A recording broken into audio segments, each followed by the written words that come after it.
Hello बच्चों, let's see the given question. The question says a semicircular loop of radius capital R is rotated with an angular velocity omega perpendicular to the plane of magnetic field B as shown in figure. EMF induced in the loop is option A B omega R square, option B half B omega R square, option C 3 by 2 B omega R square, option D 1 by 4 B omega R square. So for this question, जो key concept we need to understand is the concept of Faraday's law. So according to this law, EMF induced is nothing but it is the rate of change of flux. जिस rate से magnetic flux change होगा उसी rate से EMF will be induced. So इसी expression को हम लिख सकते हैं D. इस तरीके से we can have the expression.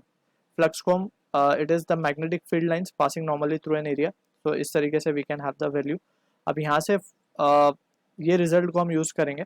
अब हमारा जो क्वेश्चन है उसमें अगर हम देखें तो जब ये रोटेट करेगा, जो सेमी सर्कुलर लूप है, जब ये रोटेट करेगा तो इसमें क्या रीज़न है कि इंड्यूस ईएमएफ आएगा, मतलब फ्लक्स में whether the flux is changing वो हमें चेक करना है. तो फ्लक्स चेंज हो रहा है क्योंकि यहाँ पे जो एरिया लिंक होगा इस लूप से, इस मैग्नेटिक फील्ड से, वो चेंज हो रहा है कंटिन्यूसली.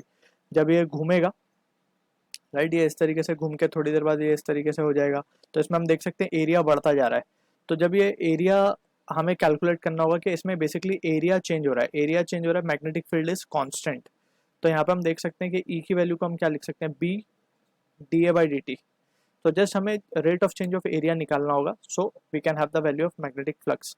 तो अब d a by d t निकालने के लिए हम क्या करेंगे, what we will do is हम एक सेक्शन कंसिडर कर लेते हैं, एक स्मॉल एरिया कंसिडर कर लेते हैं इनसाइड इट. ये स्मॉल एरिया हमने मान लिया है इस तरीके से, small area of angle D theta. ठीक है, ऑलमोस्ट हमने बहुत छोटा एंगल एरिया माना है. इसको हम क्या लिख सकते हैं, it will be r D theta. Arc length फॉर्मूले से हम इसको लिख सकते हैं r D theta if r is the radius of it. ठीक है, फर्दर मोर अगर हम इस ट्राइंगल का एरिया निकालना है, so it will be D A बोल सकते हैं, इस छोटे से सेक्शन का area D A. So it will be half into base, base हमारे पास है R D theta, into height is again R, so यह आर स्क्वायर हो जाएगा. तो यहाँ से हम देख सकते हैं d a and that will be equals to half r square. Theta को हम लिख सकते हैं omega into t, because omega that is angular velocity is rate of change of angular displacement, d theta by dt omega ही होता है.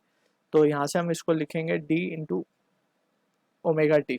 अब omega तो constant है तो omega बाहर आ जाएगा डिफरेंशिएशन के, so it will be dt and this is da. तो फाइनली हम देख सकते हैं da by dt की क्या वैल्यू आ रही है, rate of change of area क्या आ रहा है इनसाइड द मैग्नेटिक फील्ड. इस रेट से एरिया चेंज हो रहा है, half r omega, half r square omega.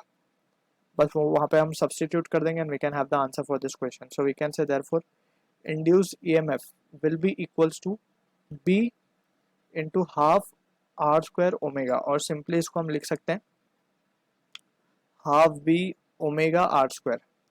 And यहाँ पे कैपिटल आर है तो हम इसको कैपिटल आर ले लेंगे. So this is the answer for the question given, जो कि मैच होगा हमारा ऑप्शन बी के साथ. So I hope you understood the solution. All the best.